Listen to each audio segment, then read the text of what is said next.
Sí, siempre en las aldeas hay una relación entre el agua y las fantasmas. Siempre cuando estás cerca, tienes una casa cerca de un lugar que tiene agua, un canal de agua, hay posibilidad de ver algo extraño. Alguien que te llame desde el agua, una voz extraña, algún ruido. Evitarían los casos de posesiones, pero todavía se daría un grado más perverso, peor, que serían los afarit, que son los provocadores de catástrofes. Es por eso por lo que se deben evitar. También se recomienda efectivamente no viajar en solitario por lugares solitarios, precisamente por eso, ¿no? Porque uno nunca está solo en realidad, ¿no? Sí que se insiste en que ellos son mucho más conscientes de nuestro mundo que nosotros del suyo. Hemos tenido la fortuna de poder viajar por muchos países islámicos y siempre nos hemos quedado con la sensación de que quedaba algo por contar. Algo que trasladar a nuestros amigos. Un mundo quizá tabú, quién sabe. Quiero preguntarle a todo un experto, a Andrés Guijarro. Andrés, buenas noches, amigo. Hola, buenas noches. No son solo leyendas, no son solo visiones de unos pocos, no hay la lucha entre lo científico, lo posible y lo imposible. Estos seres de los que vamos a hablar, que son capaces, en teoría, de entrar en otros cuerpos, existen, son una verdad. Sí, efectivamente. Bueno, no creo que sea un tabú, no. Forma parte de la creencia de la espiritualidad islámica en todo el mundo islámico, no solo el mundo árabe, lógicamente, el mundo islámico en general. Forma parte de la creencia. Hay un capítulo, una sura del Corán que se titula Al-Jinn, ¿no? Precisamente los genios, ¿no? Traducido así si queremos, ¿no? Que habla de estos seres del mundo intermedio, ¿no? Y es forma parte, por así decirlo, del dogma de fe, ¿no? Aunque no existe ese término, no exactamente en la espiritualidad islámica, pero sí forma parte de la creencia asumida de la religión islámica, como puede ser la creencia pues, en la profecía en el sentido de la revelación, ¿no? A través del profeta del Islam, ¿no? De Muhammad, o la creencia de los ángeles, o en el otro mundo, en el mundo espiritual. La creencia en el mundo intermedio es una realidad, estamos hablando de una visión del mundo no materialista, para que los oyentes nos entiendan, ¿no? En el que se concibe una pluralidad de mundos, en el que el nuestro es solamente uno de ellos. El mundo material, el mundo de las cosas que se perciben por los sentidos, está sumergido misteriosamente en una pluralidad de mundos que lo rodean, ¿no? Y entonces, si ya el mundo material, ¿no? El mundo físico es complejo y diverso, los otros mundos, los mundos paralelos, mundos intermedios y más allá en los mundos espirituales son muchísimo más complejos y muchísimo más diversos que el mundo material nuestro, ¿no? Es curioso, Andrés, que la mística en ocasiones, sea cual sea la religión, se aproxima, por lo menos en términos, a lo que en ocasiones la física cuántica o de vanguardia nos va demostrando sobre dimensiones paralelas. En la fábula, en la imaginación o en la verdad, quién sabe, también se diseñaron diferentes espectros del mundo y se podía cruzar. Esa membrana podía ser cruzada por algunos seres que vamos a conocer. Gracias a Andrés Guijarro yo creo que vamos a tener casi una tipología, una descripción de diferentes tipos de seres. Pero Andrés, antes de embarcarnos, me gustaría que los cientos de miles de amigos en todo el mundo se metieran en la nave radiofónica del misterio y viajasen, y sobre todo si nunca han estado en uno de estos países como los que vamos a visitar, que sientan casi ese aroma, un tanto casi hipnótico de estas palabras, estas músicas que va a poner Noel Calero, que inicie un viaje con nosotros a un mundo que recuperamos, simplemente para arrojar luz, para conocer.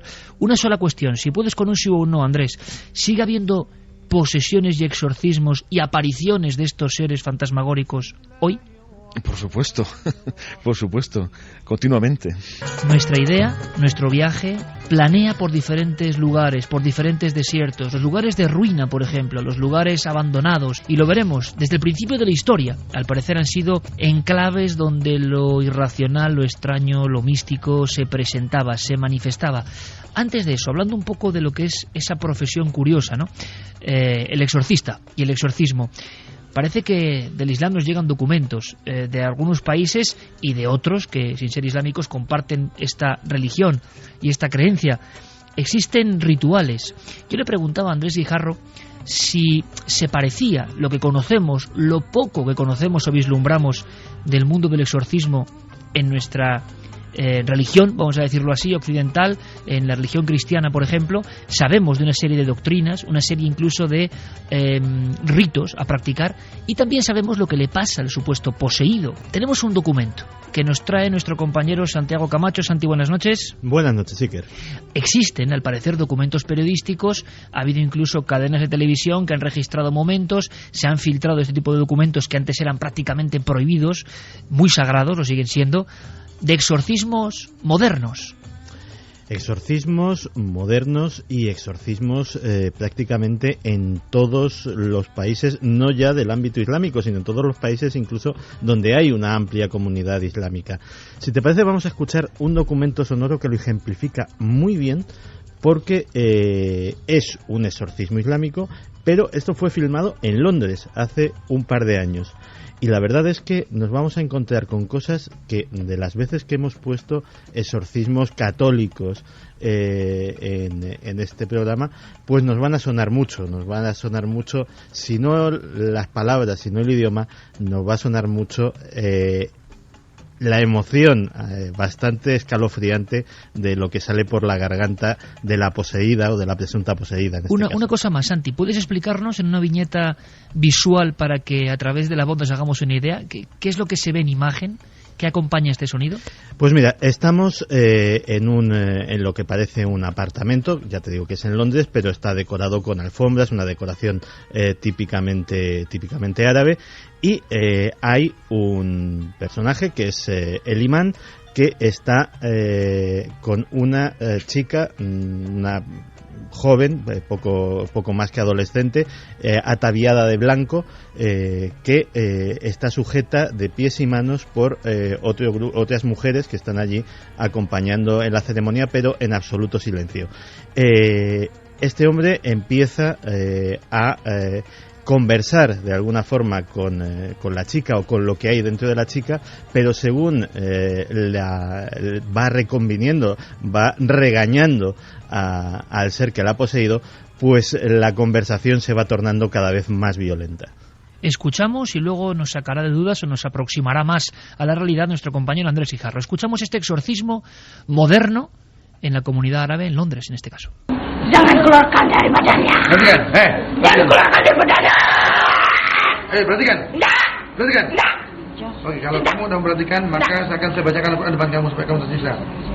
A'udzu billahi minasy syaithanir rajim. Pegang, lagi-lagi pegang. Bismillahirrahmanirrahim. Kalau kamu keluar, kamu zalim. Nah, aku enggak mau keluar. Enggak mau. Desde luego, compañeros, da la impresión de que hay fenómenos universales. Sobre eso hemos preguntado en nuestra encuesta. Andrés Guijarro, compañero, es que esto le cambiamos, digamos, los atuendos, la creencia y las frases y nos encontramos con, para muchos, la misma histeria o el mismo problema mental, para otros un fenómeno espiritual real. Se estaba produciendo ahí el típico combate entre el hombre de religión, el hombre de fe y algo que se había metido dentro de, en este caso, una chica. No, sí, aparentemente sí. Hay similitudes y hay cosas diferentes entre el concepto de exorcismo en el mundo católico o mundo cristiano en general y mundo islámico. Hay efectivamente muchas cosas en común, pero hay otras que son diferentes. ¿Cuáles son las comunes? Vamos a intentar establecer una especie de comparativa para saber de este mundo que yo creo que es muy desconocido. Bueno, pues vamos a ver, cosas en común. En principio, un ser de naturaleza no humana entra o se aproxima lo suficiente a un ser humano como para robarle parte de su identidad y alterar su estado emocional, su estado físico, y en algunos casos suplantarlo, digamos, de forma definitiva, ¿no? Eso en lo que, digamos, en líneas generales, ¿no? En lo que respecta a la figura del exorcista, pues sí tiene que ser efectivamente un hombre de religión, en principio tenernos estudios religiosos, ¿no? En esa línea, ser un hombre efectivamente de fe, tener presencia de ánimo, tener fortaleza física y mental, conocer bien los rituales que se utilizan, digamos, serían los elementos en común.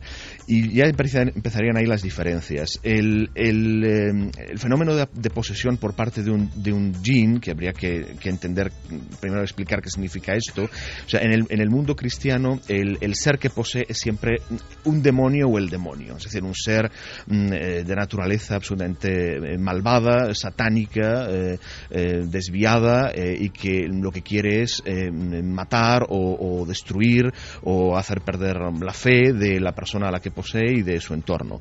Esto en el mundo islámico no es exactamente así. No es exactamente así. El que posee, o la entidad, digamos, que posee al ser humano en el mundo islámico es un jinn, es un ser del mundo intermedio, y como decíamos antes, el mundo intermedio es un mundo mucho más complejo que el mundo físico. Es decir, hay una pluralidad de seres de este mundo. El mundo de los junun, ¿no?, que es el plural de jinn, ¿no? Habría seres, digamos, muy próximos a lo que en principio el jinni o el jinn es un ser que recibe en el Corán la categoría, junto con el hombre, de Thaqalan, y desde el punto de vista legal de la jurisprudencia islámica, o sea, de la ley sagrada, son seres mukallaf, es decir, que tienen una categoría legal que les hace responsables de sus actos. Son seres que tienen voluntad. Ahora bien, dentro de este mundo intermedio hay una pluralidad enorme de seres de naturaleza diversa. O sea, habría, como estábamos diciendo, los que tendrían una naturaleza próxima a la del ser humano, y otros que serían seres periféricos, por así decirlo, y no siempre satánicos, no siempre malvados, no siempre demoníacos.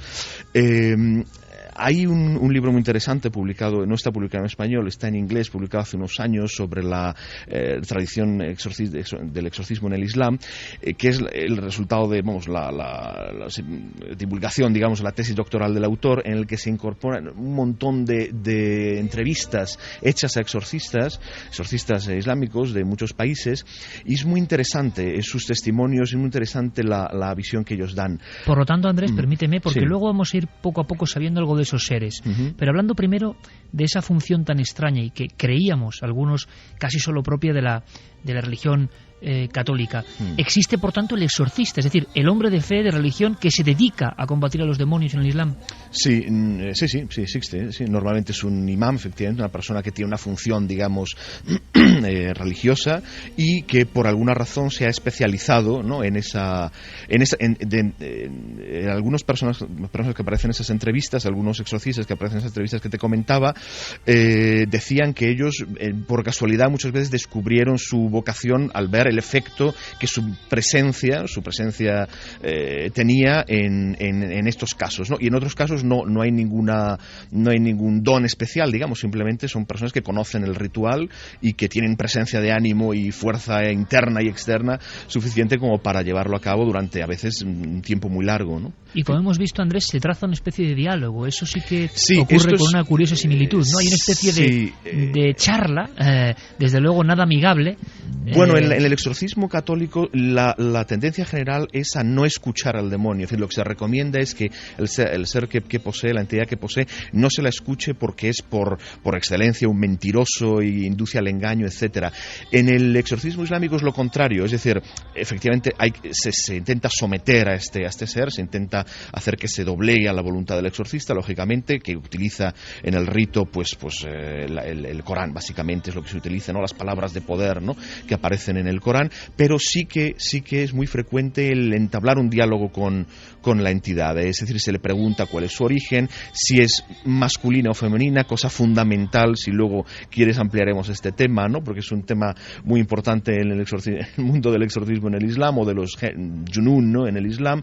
Se le pregunta su origen, por qué está haciendo eso, y se le insta a abandonar a ese ser humano. Pero sí que es un tema recurrente el de entablar una conversación conversación con la entidad que posee. De hecho, escuchado... Sí, perdona. De hecho, Iker, cuando me estaba documentando para este programa, me encontré con una escena absolutamente infrecuente dentro de lo que sería un exorcismo católico, y era efectivamente en Pakistán un imán que se encuentra con una poseída, habla con el ser que le posee, le pregunta su nombre, le dice que es femenino, que se llama Sita, y automáticamente pues tiene una conversación en términos bastante amables, y entonces el imán le ofrece convertirse en musulmán, porque ella le dice que ella es hindú, porque en realidad no es hinduista de nacimiento, pero se había casado con un jinn masculino y había adoptado la religión de su marido. Entonces consigue convertirla al Islam y sin mediar otro ritual, simplemente por ese hecho ya consigue que abandone el cuerpo de la poseída. Lo que se le insta, más que en el sentido religioso, ¿no?, a que se convierta en Islam, lo que se le insta a la entidad que posee, ¿no?, al jinni, es que se someta a Dios. Es que en árabe esta palabra es la misma, ¿no? Es decir, se le insta a que se someta a Dios. Es decir, se asume que si ha tomado posesión de un ser humano, está haciendo algo, es un jinn rebelde, digamos, está haciendo algo en contra de lo que Dios les ha dicho a ellos, que es que se mantengan al margen del mundo de los hombres. Si ha ocurrido, ha tenido lugar esta intromisión en el mundo de los hombres, es que se ha rebelado contra esta decisión de Dios, y entonces se le insta al jinn que se someta a Dios, que se someta a la voluntad de Dios y que abandone a este ser, ¿no? Andrés, ahora conoceremos un poco más, después entraremos en el proceloso mundo apasionante de quiénes son estos seres, quién puede poseer, por qué puede poseer, pero nos gustaría saber también si los fenómenos físicos o los fenómenos que experimentan estos poseídos o poseídas en el Islam también son similares a los que hemos recogido en diferentes investigaciones. Antes abrimos las líneas de contacto, que es fundamental esta noche. Carlos Largo, compañero, hemos lanzado una pregunta que yo creo que tiene su enjundia, porque nos damos cuenta de esos paralelismos que son universales realmente. Todas las culturas parece que creen en lo mismo e incluso se manifiestan los fenómenos de una forma muy muy parecida, y abrimos líneas de contacto en este mismo instante, compañero. Pues buenas noches, Iker. Lo primero, y sí, como decías, abrimos esas vías de contacto y el debate de la semana en Milenio 3 en la página web ikerjimenez.com. La pregunta que lanzamos hoy es: ¿por qué las posesiones y las apariciones son un fenómeno universal? De momento, los resultados de las dos respuestas que hemos puesto van así: 68,4% porque hay una realidad ajena al ser humano que se manifiesta, y 31,6% porque la mente humana crea esas fantasías. La nave del misterio, en esas redes sociales recogeremos toda vuestra información, pistas, preguntas, reflexiones, porque el tema por lo menos es inusual, es una especie de fragmento de la realidad que pocas veces se toca en el mundo del misterio, y creo que necesitamos saber algo más. Van a ir pasando amigos, vamos a ir presentando a diferentes amigos que tienen algo que aportar en este mundo. Por ejemplo, vamos a adentrarnos, a ir haciendo una división entre el mundo de esos seres que en su malignidad parece, según cuenta la tradición, pueden llegar a poseer a las personas, y después no os lo podéis perder porque vamos a contar casos concretos. Nuestro compañero Nacho Ares nos trae algunos documentos, testimonios que son muy interesantes de casos donde esas entidades provocan también muchos de los fenómenos que en otros países se estudian bajo otra característica, bajo otro prisma, ahí envueltos de leyenda, creencia, religión. Es algo muy curioso que se analiza un poco sobrevolando toda la información.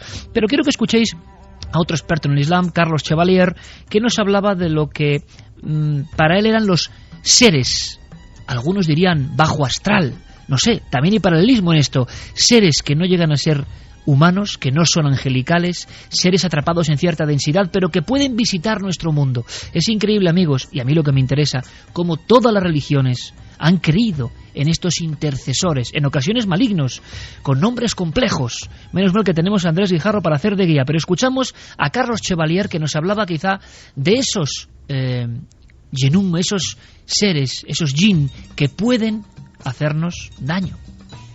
Pero dentro de los sayatín, los peores son los maridim, porque son los sanguinarios, son los que le pueden hacer daño a las personas, a los animales, pueden introducirse dentro de ellos, explicarían los casos de posesiones, pero todavía quedaría un grado más perverso, peor, que serían los afarit, que son los provocadores de catástrofes.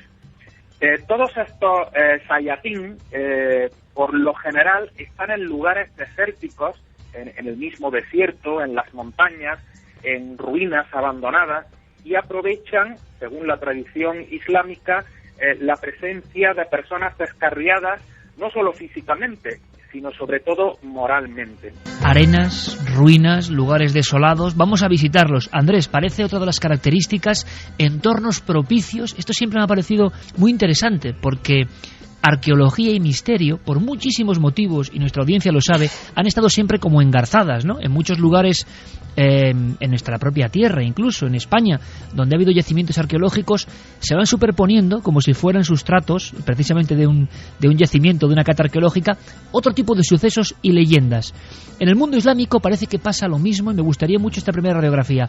Lugares abandonados de este tipo, lugares antiguos, lugares con difuntos, no son muy recomendables, porque uno se puede encontrar con estos seres del mundo intermedio, ¿no? Sí, efectivamente. Bueno, hay el mismo profeta del Islam, el mismo Muhammad, nos recomendaba que cuando se pasara al lado de unas ruinas o de algún vestigio de una civilización ya desaparecida, que se pasara uno muy rápido y que se tapara la cabeza con su manto, ¿no? Él mismo lo hacía así, ¿no? A ver, los Yunun están donde están los hombres. Cuando en un lugar los hombres han desaparecido, ellos permanecen. O sea, los lugares, digamos, residuales, ¿no? Los lugares en ruinas, no es que ellos los busquen, es que son lugares en los que estaban con los hombres se fueron y ellos quedaron, ¿no? Entonces, es por eso por lo que se deben evitar. También se recomienda, efectivamente, no viajar en solitario por lugares solitarios, precisamente por eso, ¿no? Porque uno nunca está solo, en realidad, ¿no? Y siempre, todas las tradiciones espirituales, en el Islam, una de ellas, aconsejan no quedarse desprotegido, ¿no? En determinadas situaciones, ¿no? Para un hombre tradicional, para un hombre que pertenezca a una civilización tradicional, sería muy sorprendente, ¿no? Ver cómo en nuestra civilización moderna, contemporánea, los hombres nos encontramos en la mayoría de los casos en una situación de extrema vulnerabilidad y desprotección frente a realidades y mundos en los que estamos inmersos y desconocemos. Es decir, no llevamos a cabo ritos de protección, no tenemos ningún instrumento en nuestra civilización moderna, ¿no? Y materialista para protegernos de realidades que, bueno, en algún caso nos pueden perjudicar, ¿no? Andrés, ¿sabemos algo de esas realidades? En una religión de corte iconoclasta, de alguna forma, como el Islam, quizá no haya, claro, representaciones gráficas que nos puedan servir, pero ¿hay algún estudio, alguna crónica que hable de el aspecto? ¿Qué estamos hablando? ¿De una silueta, de algo inmaterial, de un aire, de una figura monstruosa? ¿Cómo son estos seres espirituales extraños? El Corán, el libro sagrado del Islam, que habla en el capítulo que habla de ellos, dice que fueron creados, dice literalmente, min marish min nar, que se traduce algo así como una mezcla entre fuego y aire, o un fuego sin humo. Bueno, esto es una forma de referirse a la substancia, ¿no? Por así decirlo, de la que están compuestos. Es una sustancia sutil que no es material ni es absolutamente espiritual, que es intermedia. Un fuego sin humo. Sí, o una mezcla entre aire incandescente y fuego, ¿no? Es simplemente una forma de indicar cuál es la naturaleza de estos seres, ¿no? Es efectivamente una naturaleza intermedia, no es luminosa o espiritual, absolutamente inmaterial, como puede ser la angélica, ni es física como puede ser la de los hombres o la de los animales. En cuanto a su aspecto, claro, su aspecto real no es visible, pero sí que pueden en algunas circunstancias manifestarse. De todas formas, digamos, la ley que aplica, ¿no? o que debe aplicarse tanto para ellos como para nosotros, es no provocar el contacto, es decir, que no haya intromisión. Según la tradición islámica, ellos están en este mundo desde antes de la aparición del hombre, fueron creados antes de la aparición del hombre, entonces nos llevan ventaja en ese sentido, pero son mundos que no deben entremezclarse. y cuando esto ocurre, pues hay casuística al respecto, ¿no? Quiero decir, hay posibilidades de que alguno de esos seres tome una apariencia individual y entre por razones X en nuestro mundo y cohabite o coexista con los humanos, pero es la excepción y no es recomendado en absoluto provocar ese contacto, ¿no? ¿Cómo se provoca ese contacto? Pues según la tradición islámica, por ejemplo, a través de, digamos, actividades invocatorias tipo magia, tipo brujería, lo que hoy llamaríamos pues la ouija, espiritismo, es decir, son actividades invocatorias que abren puertas a seres de este mundo que no respeten la ley que se aplica tanto a ellos como para nosotros, que es la de no entrometerse, ¿no?, uno en el mundo del otro. Sí que se insiste en que ellos son mucho más conscientes de nuestro mundo que nosotros del suyo. Es decir, son en cualquier caso las cosas que se dicen, ¿no?, en la tradición islámica de los Yunun, son las mismas que en las tradiciones occidentales antiguas se han dicho de los elementales, ¿no? Yo desde aquí recomiendo, por ejemplo, a nuestros oyentes, si se quiere conocer la naturaleza de estos seres en profundidad, que se acceda a un libro que sí que está publicado en español, del gran sabio del siglo XV, Paracelso. Es un libro que en español se tradujo el título como El libro de las ninfas o algo así, si no recuerdo mal. Está publicado, creo, en Obelisco hace ya algunos años, y ahí hace un examen pormenorizado de la naturaleza de estos seres, de la diferente tipología, etcétera, de la misma forma en que se puede hacer en la tradición islámica. Nacho, compañero, buenas noches. Hola, ¿y qué tal? Buenas noches. Yo no sabía algo que tú me contabas, que nos va a contar ahora uno de tus entrevistados allí in situ en el Cairo, y es la conexión entre las pirámides y los espectros, los jinn, que parece que rondaban por las ruinas más célebres de toda la tierra, yo creo. Vamos a escucharle, si te parece, y luego me amplíes la información, ¿te parece? Perfecto. Bueno, los primeros árabes que entraron a Egipto, cuando vieron a las pirámides, ellos hablaron sobre las fantasmas mismas que construyeron a las pirámides. Los mismos árabes, los musulmanes en el siglo VII, cuando invadieron a Egipto, la primera descripción de las pirámides, que ellos hablaron sobre las fantasmas que construyeron a las pirámides. Hemos escuchado bien, me parece maravilloso, no sé de dónde viene esta tradición, quizá ante la complejidad de las construcciones. Una teoría que yo jamás había escuchado, pero que allí se comenta, Nacho. En el Cairo se comenta, en los tiempos arcaicos, fantasmas o seres de otro mundo construyeron las pirámides, y lo dicen los egipcios. Desde luego que sí. Escuchábamos a Walid Mamdouh, que es un guía egipcio, intérprete de español, muy buen amigo nuestro, y que sigue muy de cerca Milenio 3 desde tierras del Nilo, ¿no? Y hace eco de una tradición que es milenaria. En efecto, como escuchábamos ahora en este testimonio, los árabes, los primeros musulmanes, cuando llegaron a Egipto y vieron las pirámides, vieron que aquellas construcciones eran realmente insólitas, desde luego no solamente por la forma, sino también por la interpretación que ellos hacían de esas construcciones. Nosotros las vemos ahora como las construcciones de los grandes faraones. Sin embargo, en aquella época, pues en el siglo VII, las interpretaron de una manera, pues como cualquiera podría interpretarlas, ¿no? Como algo totalmente ajeno a su idiosincrasia, a su naturaleza, y lo veían como producto de fantasmas, como producto de seres extraordinarios, como producto de una tradición milenaria que desde luego no entraba en su manera de ver la naturaleza. Oye, Nacho, ¿y en otros lugares arqueológicos, tú que te conoces prácticamente palmo a palmo el país de los faraones, en otros lugares, en otros recintos, existe también esta leyenda de que rondan los fantasmas? Desde luego que sí. Ahí fíjate, uno de los pioneros de la arqueología, que fue Wallis Budge, un inglés que estuvo de director del Museo Británico, pues cuando él estuvo excavando en Egipto a finales del siglo XIX, y bueno, más en concreto que en Egipto, en lo que es las pirámides de Meroe al norte de Nubia, pues el actual Sudán, él le llamó la atención que los guías que le acompañaban en un primer momento se negaban a acceder a estas necrópolis.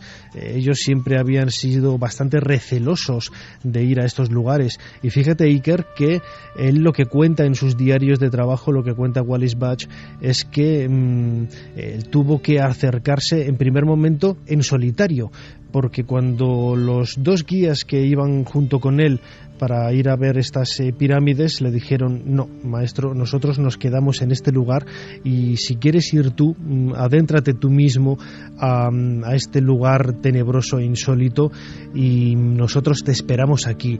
Es mucho el miedo que tienen todavía los musulmanes en acercarse a estos lugares, ¿no? Porque están rodeados de secretos que para ellos siempre están vinculados al mundo de los fantasmas y de lo insólito. Pues cronista de excepción, y además qué alegría me da tener un corresponsal de alguna forma en esa ciudad tan maravillosa que es el Cairo, que sigue Milenio 3, eso me ha emocionado, Nacho, realmente, y que nos cuenta y nos va a contar historias y casos incluso con intervención policial, casos de muerte, por desgracia, pero que han ocurrido envueltos en el mundo, en la casuística increíble de lo paranormal, vamos a decirlo así, en un lugar como Egipto, ni más ni menos. Por cierto, Nacho, estamos de enhorabuena, no sé si tu novela está ya en la calle. Pues sí, lleva ya prácticamente un mes a la venta. ¿Cómo se llama? La tumba perdida. Acabo de llegar precisamente hace poquitas horas de Jerez, en donde hemos hecho una presentación junto con los amigos de la librería Las Hojas de Bohemia. Estamos muy cansados, pero desde luego con muchas ganas de seguir trabajando aquí en Milenio 3. Hablaremos de esa novela y de esa investigación que en el fondo, Nacho, o sea, la más importante leyenda o verdad, yo no lo sé, de una tumba y un hallazgo arqueológico, ahora lo entiendo, está envuelta de la maldición y de la aparición posible de estos seres y sus influencias. Es que es lógico cuando me dices que hoy, en el 2012, en ese Egipto con tanta turbulencia últimamente, ¿no?, sigue habiendo personas que no solo testiguan haber vivido casos, intervenciones incluso de autoridades, sino que en el mundo de lo arqueológico, en el mundo de los guías arqueológicos, que es un mundo apasionante, lleno de anécdotas, de historias que te cuentan ahí al caer la noche, si ven que tú eres proclive a ello y que puedes de alguna forma compartir, ¿no?, esa otra realidad que no tiene nada que ver quizá con lo que pasa durante el día, pero los guías hoy tienen temor a algunos lugares donde la tradición se ha perpetuado, Nacho. Desde luego que sí, fíjate, hay una historia también muy cercana a nosotros en el tiempo y que tú conoces muy bien, ¿no? Por ejemplo, en el templo de Karnak, en una de las capillas del templo del dios Ptah que podemos encontrar en este recinto sagrado, conocerás muy bien una estatua, la estatua de la diosa Sekhmet, ¿verdad? Es una estatua de granito negro que está iluminada apenas por un cenáculo, por una luz superior que hay en esta habitación, y que convierte la estancia en un lugar casi mágico, en una puerta ancestral que conecta el mundo terrenal con el mundo de los fantasmas. Pues fíjate, cuando los arqueólogos ingleses excavaron este lugar a principios del siglo XX, se llevaron una desagradable sorpresa. Al poco de acceder a esta habitación y al poco de empezar a trabajar en ella, no solamente encontraron lo que hoy conocemos como la estatua de la diosa Sekhmet, sino que también pocos días después de que los obreros tuvieran primer conocimientos de esta estatua, los arqueólogos, como digo, se llevaron una desagradable sorpresa. Algunos de estos obreros habían entrado en la habitación por la noche y la habían hecho pedazos. Hoy lo que encontramos, hoy lo que podemos ver nosotros, es una reconstrucción de esa misteriosa estatua que por miedo al más allá, los árabes la habían destrozado en miles de trozos. Es decir, un miedo que se perpetúa, que queda en las piedras, que queda en algunos lugares, pero hay algo más. Nuestro corresponsal Cairota nos habla de eso que nos interesaba, la posibilidad de que uno de estos seres del inframundo, vamos a llamarlo así, con esa descripción tan fenomenal que ha hecho Andrés Guijarro y que es tremendo, ¿eh? Los antiguos cómo atinaban, o sea, con pocas palabras cuentan cosas que retumban en nosotros, porque parece que las reconocemos. Un fuego sin humo, ¿eso no es una especie de ascua, de resplandor? ¿Qué es eso? ¿Seres luminosos? Nos habla nuestro buen amigo en el Cairo de la posibilidad de posesiones, nos habla de casos que se investigan, de casos que ocurren, de historias de las que por supuesto queremos saber mucho más. No tenemos un texto en la religión musulmana o por ejemplo en el Corán que está hablando sobre esto, pero son tradiciones, leyendas que dicen que algunas veces, por ejemplo, una persona del otro mundo está, por ejemplo, enamorado con una persona viva y puede ser hombre o mujer, claro, puede ser del otro género. y él puede hacer problemas para él, causar problemas para él en su vida, le impide de casarse, por ejemplo, puede hacer obstáculos en su camino del casamiento y muchas veces puede causar, por ejemplo, el divorcio. Seres que se entrometen en nuestra vida, en las cosas más cotidianas, pero es que veremos que sobre eso hay casuística e incluso podríamos decir hasta jurisprudencia. Es sorprendente. Un texto de nuestro amigo Andrés Guijarro dice: el Islam no acepta la posibilidad de que el espíritu de un fallecido regrese a este mundo tras su partida o pueda comunicarse con los vivos. Ojo a este dato, porque esto sí que es una diferencia importantísima. El fantasma, el eterno fantasma de nuestro mundo occidental, es el que vuelve del más allá. La eterna historia que viene desde el mundo grecorromano, el muerto que se presenta de nuevo para decirnos algo. Esto, Andrés, es importante. En el Islam no ocurre, el muerto no vuelve para hacer estas cosas. Siempre es la acción de estos seres del mundo intermedio, ¿no? Sí se considera la posibilidad de que, por ejemplo, en un sueño, alguna persona, un ser que haya fallecido de este mundo, se entiende, se aparezca para dar algún mensaje de índole espiritual a la persona. Esto sí se acepta. Ahora, el concepto occidental de fantasma, es decir, el espíritu del fallecido que pues lleva a cabo determinadas actividades en nuestro mundo, o incluso se le puede ver, se le puede contemplar de una u otra forma, no.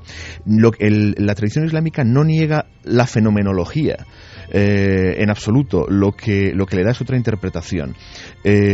Todos esos fenómenos de tipo pues paranormal, poltergeist o apariciones fantasmales, etcétera, siempre se vinculan, es decir, cuando están relacionadas aparentemente con una individualidad de este mundo que ha fallecido, con un ser humano que ha fallecido, siempre se vinculan a un tipo de jinn que en árabe se le llama qarin, que significa efectivamente compañero, y que consistiría en un jinni, un jinn, un ser de ese mundo intermedio que ha ido acompañando a esta persona durante toda su vida porque ha tenido algún tipo de afinidad especial hacia él por razones misteriosas, ¿no? Que obviamente no se conocen. Ha ido acompañando todos los días de la vida, o prácticamente todos los días de la vida, a esta persona, de tal forma que ha ido creando una especie de personalidad doble, ¿no?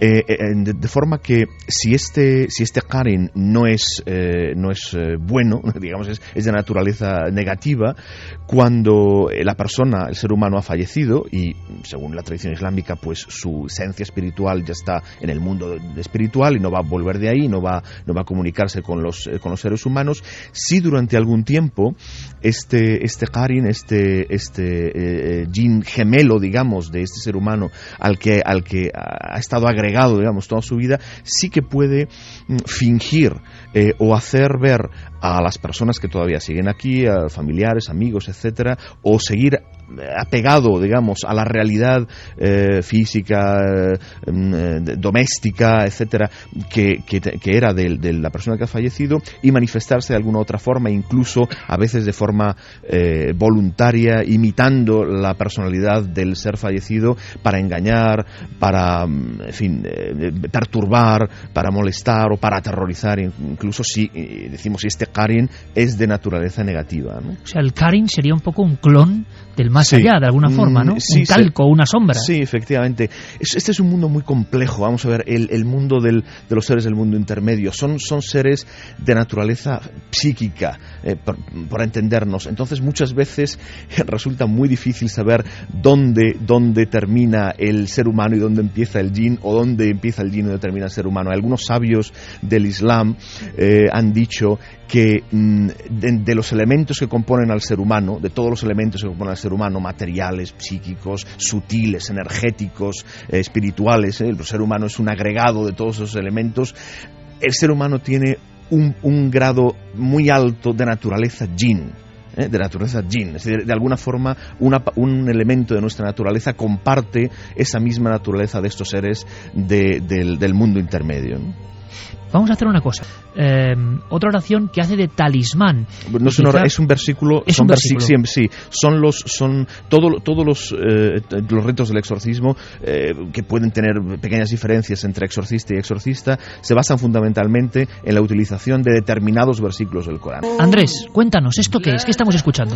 Bueno, esto es un fragmento de una sura más larga del Corán y es por excelencia el fragmento talismánico del Corán. Todo el Corán en sí mismo es talismánico, es una herramienta de protección, en tanto que en su lengua sagrada, atención, no en las traducciones, sino en su lengua sagrada, en la lengua que fue revelado, que es el árabe, y que es la lengua, digamos, que vehicula todas las bendiciones y que vehicula la energía, ¿no?, divina, por así decirlo, y que se puede utilizar con estos fines. Este fragmento y las dos últimas suras, los dos últimos capítulos del Corán, son dos suras breves, una que se titula Al-Falaq, ¿no?, la aurora, y la última que es An-Nas, los hombres, son por excelencia las tres herramientas básicas del exorcista en el Islam. Y los usos que puedo hacer de ella, pues si quieres entramos en ellos ya, ¿no? Por supuesto, directamente, y sobre todo, si es posible, que no hablemos solo de fábula, sino de realidad creída profundamente, como que uno de estos jinn puede entrometerse en matrimonios, puede poseer a mujeres o hombres. Vamos, eso tiene que ver con lo que comentábamos antes, una de las diferencias entre el concepto de posesión en el Islam y en el cristianismo. El cristianismo la posesión siempre es producto de la malignidad del ser que posee, ¿no?, que es de naturaleza satánica o demoníaca. En el Islam no siempre es así. Hay veces que sí y hay veces que no. Hay veces que es producto de una especie de obsesión que tiene este ser por un ser humano. Entonces, podemos decir que un grandísimo porcentaje de las posesiones en la tradición islámica vienen de seres que en la tradición occidental se les denominaría íncubos o súcubos, es decir, seres que entran o se vinculan de alguna forma al ser humano por una pulsión de índole sexual, una especie de atracción de naturaleza sexual, o el equivalente que sea para ellos, ¿no?, en su mundo. De forma que hay muchos de los ritos del exorcismo, cuando el exorcista le pregunta ¿por qué te has entrometido en la vida de esta persona? ¿Por qué has entrado en ella? La respuesta del jinn es que le ama o que le desea o que quiere casarse con él o que está enamorado de esta persona y que no le va a dejar, etcétera, ¿no? Es muy, muy, muy frecuente, muy frecuente. Y en esos casos no sería una posesión de naturaleza satánica, sería producto de una obsesión o de obsesión amorosa, qué curioso. Sí, o de un especial una especial afinidad de algún tipo que se nos escapa obviamente por parte de estos seres del mundo intermedio, de estos Junun, hacia esta persona en concreto, ¿no? Y en cualquier caso, y luego también insiste los exorcistas en el Islam que no hay siempre un mismo grado de posesión, es decir, no todos los casos serían tan radicales como el que hemos oído antes o como el que estamos acostumbrados, a ver, pues en el mundo cristiano a través del cine, etcétera, ¿no? Hay muchos grados, y ese sería el definitivo, en el que el ser ya domina, digamos, completamente a la persona, ¿no? Se ha adueñado de su voluntad, se ha adueñado efectivamente. Pero habría muchos grados, ¿no? Manifestaciones de obsesión espontánea, ¿no?, por parte de la persona, ¿no?, del ser humano, me refiero en este caso, ¿no? U otros muchos grados, ¿no?, de posesión por parte de este ser. En cualquier caso, el ritual siempre consiste en la lectura sobre la persona, ¿no?, poseída de estas aleyas. En algunos casos se utilizan elementos, por ejemplo, el agua o el agua de rosas o el aceite de oliva puro, sobre el que se recitan, ¿no?, estas aleyas. Es decir, se carga este soporte, ¿no?, en este caso el agua de rosas o el aceite de oliva se convierten en soporte que va a vehicular esta energía que transmiten estas palabras sagradas, y bien se le hace beber a la persona, bien se le baña con ella, bien se le dan masajes o se le fricciona, ¿no?, con esos elementos ya cargados, pero básicamente es la lectura, la recitación una y otra vez de estas aleyas concretas o de otras que siguen un orden especial, el orden especial de los versículos del Corán para el exorcismo es un orden que ya estableció el profeta del Islam, el profeta Muhammad, que él exorcizaba, lógicamente, como exorcizó Jesucristo y como han exorcizado todos. ¿Él exorcizaba? Sí, por supuesto, porque como exorcizó Jesucristo también a los posesos, y como exorcizó el Buda, y como exorcizaron todos los fundadores o grandes seres, ¿no?, fundadores de religiones. Como un elemento importante que ahora parece, no voy a decir que sea vergonzante, sino que parece de un mundo muy bizarro, muy extraño, muy escatológico, pero sin embargo todos los grandes fundadores de las grandes religiones, es bueno manifestarlo, Andrés, tenían este don, ¿no?, el de enfrentarse a los demonios. Sí, por supuesto. Es que, como decíamos antes, solamente una civilización o una mentalidad absolutamente materialista y que entiende que el mundo empieza y acaba en lo que podemos tocar o ver o percibir por los sentidos, no contempla la posibilidad de que haya otras existencias, ¿no?, que nos afectan, lógicamente, en tanto que coexisten con nosotros, nos afectan, ¿no? Una cosa que me interesa y seguro que va a interesar a la audiencia, porque yo no lo he oído jamás y creo que es interesantísimo, el aceite de oliva como elemento, que curioso, porque el agua, el agua de rosas, hasta lo entendemos, el aceite, claro, como españoles también lo entendemos, pero como material casi sagrado que vehiculiza o que lleva toda la potencia, digamos, ritualística de las oraciones. Sí, pero esto ocurre en la tradición católica también. El aceite de oliva es lo que se usa para la unción de los enfermos, por ejemplo, para que es un sacramento de la Iglesia católica. Claro, pero en un exorcismo nos o en parece... el bautismo también se unge al niño con aceite de oliva, ¿no? Sí, en el exorcismo no, efectivamente. En el exorcismo, el exorcismo católico utiliza el agua bendita, ¿no? Y este agua en el Islam se bendice recitando sobre ella o recitando y soplando sobre ella las aleyas, ¿no?, los versículos del Corán, ¿no? Andrés, fenomenología en el poseso, en el poseído. En esos casos más dramáticos, ¿qué se manifiesta? ¿Pasa lo mismo que en los exorcismos más conocidos de otras culturas? Ahí sí que hay, en los casos extremos o de posesión total, sí que hay una práctica afinidad 100%, vamos, con lo que ocurre en el mundo cristiano o en otros mundos, ¿no? Efectivamente, bueno, pues episodios violentos. Muchas veces, dicen los exorcistas, ¿no?, de la tradición islámica, el jinn está oculto, no se manifiesta más que cuando empieza el exorcismo, es decir, cuando empieza a escuchar los versículos del Corán, es cuando la persona empieza a tener un comportamiento violento o, en fin, empiezan a ocurrir manifestaciones, en fin, como ocurre en xenoglosia, una fuerza sobrehumana, episodios de levitación, o de, en fin, los mismos episodios que ocurren en los exorcismos de la tradición católica. Ahí sí que prácticamente no hay ninguna diferencia. Otro curioso paralelismo, como esos seres enamoradizos del otro lado, que en el fondo es la historia de los íncubos y súcubos de otras culturas que visitan por la noche y vampirizan de alguna forma, ¿no? Es decir, todo tiene una base que es muy común. Santi, tú has estado indagando en la cuestión de casuística y ahora Nacho nos va a contar unas cosas junto con nuestro corresponsal en el Cairo, realmente interesantes, de casos concretos, de casuística concreta, pero parece que esa especie como de efectos clásicos, xenoglosia, titanismo, autolesiones, ocurren hoy en los diferentes países de ámbito islámico y están ocurriendo también los exorcismos y algunos incluso se están filmando. Sí, de hecho hay, como ya te he dicho, prácticamente en todos los países del ámbito islámico se está dando el exorcismo. De hecho, ahora mismo incluso en Egipto hay, para que veas hasta qué punto está metido en la tradición y en la religión, hay un famoso sacerdote copto que está llevando a cabo exorcismos, obviamente de cristianos, pero que está atendiendo también a muchísimos árabes, a muchísimos musulmanes sí, que están que se ponen a su disposición. Y viceversa también, hay muchos cristianos coptos, o algunos que acuden a exorcistas musulmanes. Esto en Egipto, donde coexisten las dos religiones, eso es relativamente habitual. Y desgraciadamente también he constatado un fenómeno que también se da en la tradición del exorcismo cristiana, que es el exorcismo que sale mal o el exorcismo que es llevado a cabo por alguna persona no preparada o especialmente fanática. Recordemos los casos pues del exorcismo del Albaicín o del exorcismo de Annalise Mitchell, que fue llevado a cabo por sacerdotes pero también acabó fatal. Hay ejemplos en el Islam también. Y hay ejemplos en el Islam. De hecho, tengo aquí ahora mismo el caso de una joven marroquí de 22 años que murió durante un ritual de exorcismo porque fue obligada a beber 11 litros de agua presuntamente para la purificación. De hecho, los padres de la joven quisieron detener el exorcismo y llevarla en ambulancia, pero el exorcista o presunto exorcista les detuvo diciendo que era la única forma de expulsar al demonio de allí.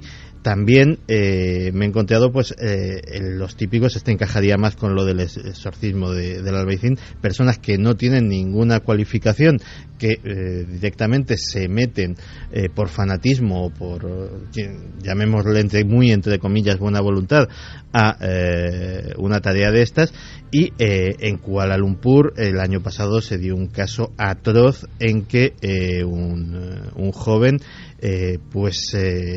Muhammad Fauzi, de 23 años, ha sido sentenciado a una larga pena de prisión porque acabó con la vida de sus dos padres, de ambos progenitores, al quererles practicar un exorcismo que además, según la prensa birmana, es muy muy muy comedida y entra muy poco en los detalles, pero a los que sometió, cito textualmente, a abusos imposibles de reproducir.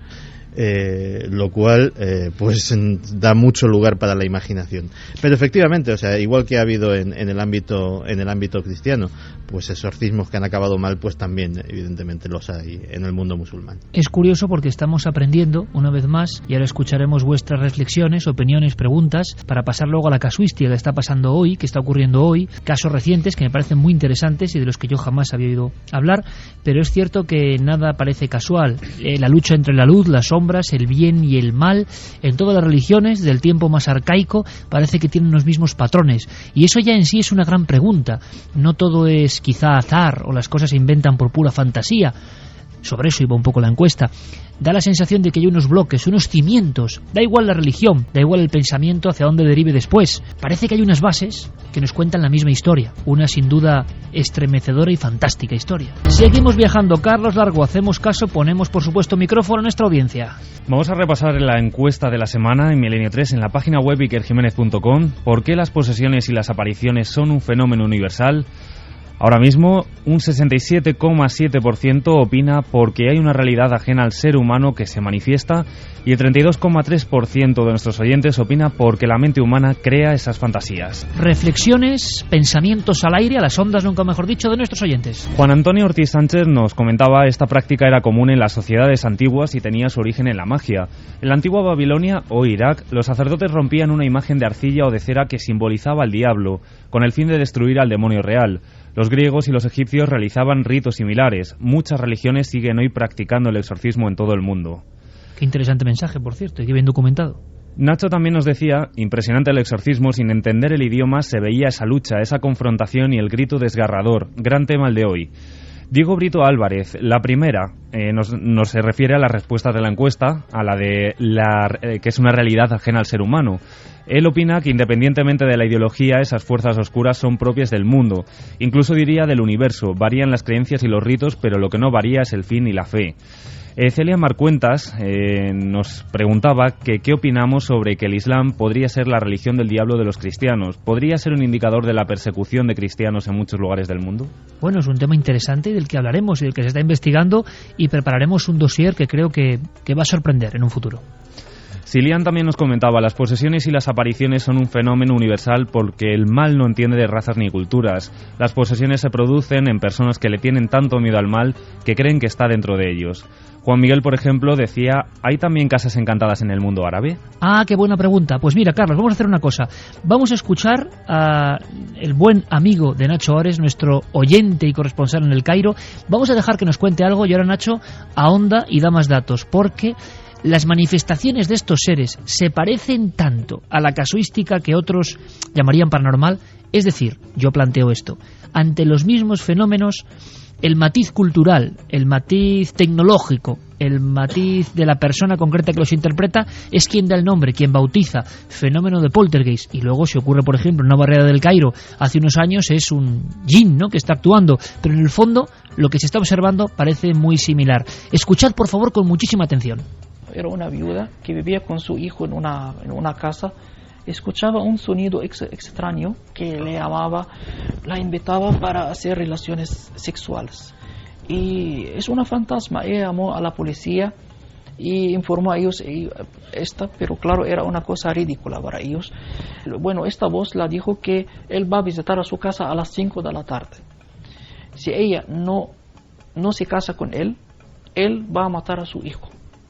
La policía fue a la casa y toda la casa estaba arrodillada de todos los lados. A las 5 de la tarde ellos encontraron las ventanas, se abrieron muy rápido, entró un viento y escucharon todos a una voz que dijo: te he avisado. Ella agarró a su hijo, estaba abrazando a él. Esta fantasma o este espíritu sacó al hijo de sus brazos y la echó en el techo y le mató. Nacho, abuela pluma, historias que ha recogido, y en este caso historias con intervención policial y de final de los años 60.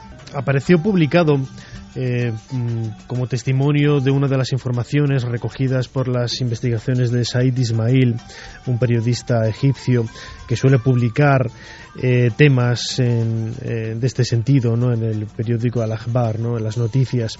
Como vemos, es un caso que a nosotros nos llama la atención, ¿no?, por estar enfocado y enmarcado en la tradición islámica, en el mundo árabe, pero que tendría muchos paralelos en lo que hoy denominamos nuestra tradición occidental, ¿no?, nuestra propia tradición natural.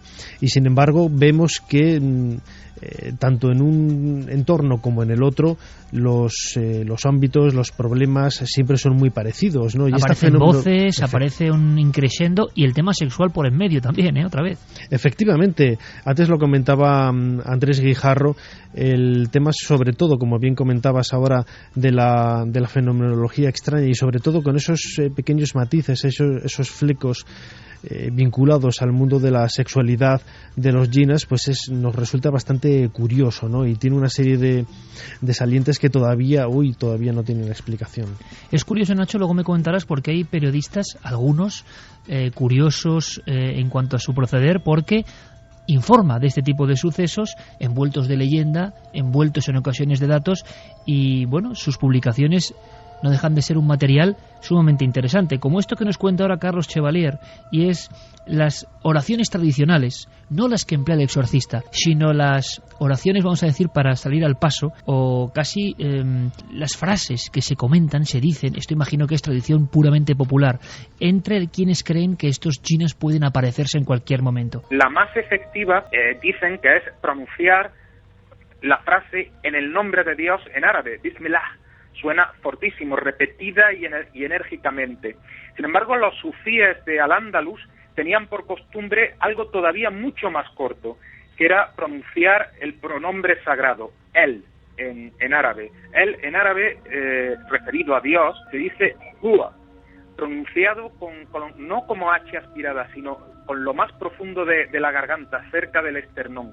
Eso pronunciado con una cadencia como de fa sostenido era lo que hacía que cualquier jinn maligno se apartara rápidamente, y si era un jinn creyente, ayudara al hombre a seguir por la vía del Islam que había elegido. Esto en el fondo es llegar a lo más profundo y lo más humanizado de los ritos, como cuando escuchamos en la eterna Galicia, todavía hoy, hacer el círculo alrededor de uno para protegerse de las ánimas o de las apariciones. Pequeña ritualística, ¿no?, pero muy interesante, un valor antropológico tremendo, como por ejemplo este gesto que me sorprende porque lo he escuchado en algún otro lugar del mundo. Veréis qué curioso.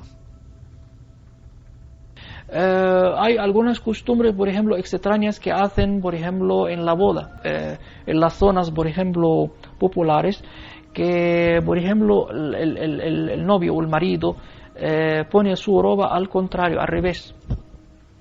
Bueno, él dice que esto también para expulsar a los espíritus y los genios, algo así. Por ejemplo, él pone la ropa íntima al contrario. Ritos cotidianos que se siguen practicando en el Cairo del 2012. Desde luego que sí, nos hace ver un poco esa frontera, no, ese limes tan sutil y en ocasiones difícil de interpretar y de concebir, en el sentido de que este tipo de tradiciones, pues rompen este tipo de, como digo, de fronteras, ¿no? En ocasiones, Andrés también seguramente tendrá más información para aportar datos. En el mundo musulmán, todo aquel fenómeno extraño, todo aquel fenómeno insólito, siempre se relaciona con el mundo de los jinn, ¿no? De los espíritus, de los jinnas. Y sin embargo, la manera más sencilla de buscar protección ante lo insólito es el Corán, ¿no? Cualquier objeto sagrado, cualquier objeto cotidiano, mejor dicho, adquiere esa sacralidad llevando escritos sobre él versos del Corán, ¿no? O el simple gesto de mencionar el nombre de Alá, el nombre de Dios, sacraliza y parece proteger a las personas que puedan tener este tipo de problemas, ¿no? Es uno, por ejemplo, de los amuletos más famosos del mundo árabe, es la mano de Fátima, ¿no? El más conocido, quizá, ¿no? Quizá, efectivamente, es la mano de Fátima, en el sentido de que las diferentes teorías, las diferentes hipótesis de trabajo que intentan explicar la sacralidad de este objeto, es quizá el que la propia mano del ser humano lo que nos hace es escribir el nombre de Alá, ¿no? Esta mano abierta, ¿no? Esta mano derecha, ¿no? Son quizá esos elementos que a nosotros nos resultan insólitos, pero que desde el desde el punto de vista de una persona árabe, pues quizá, desde no un árabe, sino un musulmán, quizá tiene también esos matices de verosimilitud, ¿no? En muchos lugares del mundo islámico yo he visto esas manos abiertas, y otras incluso solamente en lugares más pobres. Recuerdo la frontera de Túnez con Argelia, las manos que habían sido manchadas en barro quizá y puesta en el dintel de las puertas, ¿no? Como si fuese una mano que ahuyenta a ese mundo o a ese inframundo que puede estar rondando, Andrés. Y realmente la magia es una forma cotidiana de protegerse, pero como siempre la magia tiene peldaños que no deben recorrerse. Tú al principio del programa decías algo que dicen idénticamente, por ejemplo, los exorcistas en España, los exorcistas oficiales, siempre ponen al espiritismo, a la magia y a la invocación como, incluso a la Ouija, por supuesto, el elemento por donde estos seres entran en la vida de los hombres y las mujeres. Y esto se repite en el Islam. Sí, efectivamente, así es, en tanto que la magia, es decir, las energías que se mueven en la magia son energías del mundo sutil, es decir, no es un mundo espiritual, no son energías del mundo espiritual, sino que son energías más próximas al mundo material, son del mundo intermedio. Entonces, involucrarse, digamos, en este tipo de rituales que normalmente tienen un elemento invocatorio, que por cierto, esta es una de las razones por las que se supone que dice la tradición islámica que el intentar el contacto con los junún nos perjudica a nosotros y les perjudica a ellos, en el sentido de que como gran parte de estos rituales tienen que ver con tienen elementos invocatorios, es decir, se les solicita la ayuda de estos seres o se les invoca de forma directa o indirecta, muchas veces de forma indirecta y sin ser consciente de ello el invocador, pero se les invoca de alguna forma, es decir, en el sentido de que uno intenta formar parte de alguna forma, utilizar elementos de su mundo, pueden llegar a creerse lo que no son, es decir, puede llegar a perjudicarle en el sentido de que estos seres tienen una tendencia al endiosamiento, es decir, al ver que los seres humanos necesitan de ellos, intentar pues hacer que los seres humanos les adoren o les rindan culto o les ofrenden cosas, etcétera. Y esto, desde el punto de vista de la religión islámica, es algo por lo que ellos tendrán que rendir cuentas, puesto que no es su función, ni es este culto y esta veneración se le debe solo a Dios, ¿no? Entonces, en ese sentido, la magia es perjudicial para el ser humano, o en fin, la magia en ese sentido, ¿no? Para crear causas en este mundo, utilizando elementos del mundo intermedio, no es beneficioso para el ser humano y tampoco es beneficioso para estos seres del mundo intermedio que se ven involucrados, ¿no? Y sí, en tanto que hay siempre un elemento invocatorio, es una puerta, claro, es una puerta de acceso, ¿no? Y hablando de puertas, Andrés, la Ouija o algo similar en el mundo islámico? ¿Se tiene conocimiento de eso? No existe, no, la Ouija, bueno, incluso, no. No digo que no haya quien la practique, pero no pertenece a la tradición islámica y no... Y no hay ningún sucedáneo, ¿no? De alguna forma de invocación de ese tipo con las letras. No, de esta forma no. Sí que hay rituales mágicos y brujeriles, si se quiere, ¿no? De invocación y para utilizarlos a los Junun, efectivamente para causar mal o bien en el mundo material, en nuestro mundo, pero no está un instrumento para contactar con, en fin, los fallecidos o los... No, así no lo hay. Bueno, vamos a escuchar algo que sí que hay y que es curioso. Cuando hemos trabajado en alguna ocasión en otro mundo tan distinto como el de Japón, la cultura japonesa, sus mitos, sus fantasmas, al final están ahí los trazos paralelos, que es lo que queremos un poco observar, lo universal de estos fenómenos del hombre y de lo que parece que no es el hombre, quién sabe. En Japón, por ejemplo, hay una creencia tremenda de las casas de mal augurio, las casas que están, por ejemplo, junto a lagos, junto a charcas, sobre todo junto a canalizaciones de agua, puentes donde queda agua acumulada, sobre todo el agua estancada. Y para los japoneses el agua estancada significa un lugar donde los yurei, en este caso, que también incluso recuerda, ¿no? Son todo términos muy parecidos. Sí, también en el mundo islámico, el tema del agua estancada. También. Sí, mira, cualquier sitio en el que haya algún grado de corrupción, un vertedero de basuras, agua estancada. Sí, porque se entiende o se considera que estos elementos, digamos, inmateriales, esas energías de la materia orgánica en corrupción, son una de las cosas de las que se alimentan al menos algunos de estos seres. Igual ahora me das más detalles, Andrés, pero quiero que escuchemos a nuestro compañero en el Cairo, porque fíjate, existe esa conexión y nos lo contaba de esta forma que parece increíble, pero ahora tú nos vas a dar más datos. Agua, a mí me pareció muy sorprendente, porque el agua, con ese sentido purificador, pero sin embargo, si está estancada, si está bajo algún edificio, si lleva mucho tiempo ahí en la oscuridad, mal asunto. Escuchamos.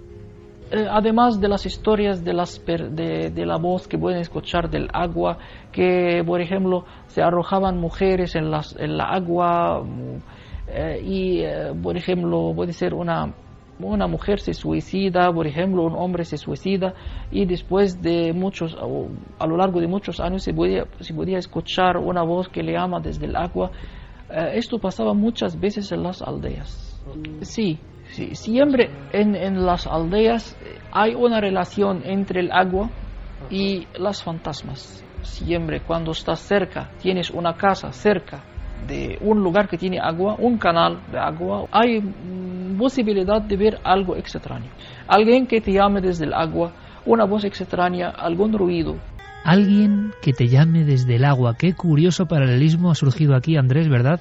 El agua junto al hogar, el agua quizá como, no sé, espejo yo que puede adentrar esto. En lo que estaba diciendo esta persona, una cosa es efectivamente lo que él decía, que corrientes de agua o desde el río se oyeran voces o hubiera alguna presencia allí. Esto es una cosa, esto es algo que aparece también en la tradición de los elementales en Occidente, son las ondinas, son las ninfas del agua que atraían a los hombres, ¿no? Ahí estaríamos hablando de un jin que habita el agua, es decir, un jin del agua, igual que los hay del aire, igual que los hay de la tierra, pues los hay del agua, entonces sería un jin del agua. Otra cosa son las aguas putrefactas o las aguas estancadas, eso es diferente. Ahí la presencia de los Junun tiene que ver con los efluvios, digamos, de esa putrefacción, igual que en un sitio en el que, bueno, pues digo, un sitio inmundo o un sitio sucio, un vertedero de basuras en los que hay, digamos, efluvios no solamente físicos sino también sutiles.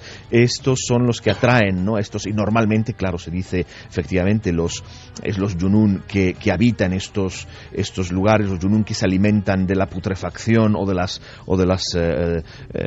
los efluvios sutiles de la putrefacción, son normalmente Junun negativos, ¿no? Son malvados o son perversos o no son luminosos, digamos, no necesariamente perversos, satánicos, demoníacos, como decía, simplemente es que hay que entender que el concepto de Junun, sobre todo los que causan molestias, ¿no? Los que causan problemas, ¿no? al ser humano, no es exactamente, como decíamos, el concepto de Satán. En el mundo cristiano cristiano, lo satánico, al final Satán se ha terminado convirtiendo en una especie de antidios, ¿no?